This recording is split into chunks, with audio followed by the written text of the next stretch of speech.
Hi friends, சிம்பிளாக 2 மினிட்ஸில் தக்காளி சாதம் பார்க்கலாமா?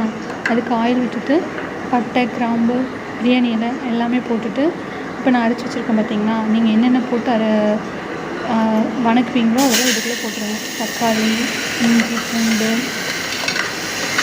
நெக்ஸ்ட் பட்டை, கிராம்பு, கசகசாய் எல்லாமே கொஞ்சம் கொஞ்சமாக போடணும். பட்டை, கிராம்பு, கசகசாயெல்லாம் டொமேட்டோ உங்களுக்கு எவ்வளோ வேணுமோ அவ்வளோ ஆட் பண்ணிவிட்டு ஆனியனும் போட்டுட்டு அதை நல்லா மிக்சியில் அடிச்சிடுங்க. அடித்ததுக்கப்புறம் இல்லைன்னா ஒரு திரியாக அடித்தாலும் பரவாயில்ல, அதெல்லாம் அரைச்சி நல்லா போட்டு வணக்கிடுங்க.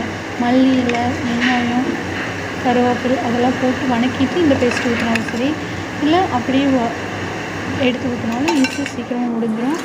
அதுக்கு தேவையான சாம்பார் பொடியும் உப்பும் போட்டு, இல்லைன்னா பிரியாணி மசாலா இருந்தால் அதையும் போட்டுக்கணும். போட்டு நல்லா வணக்கிட்டு அதுக்கப்புறம் ரைஸ் போட்டு கொட்டிட்டு அதுக்கு தேவையான அளவு தண்ணி விட்டுட்டு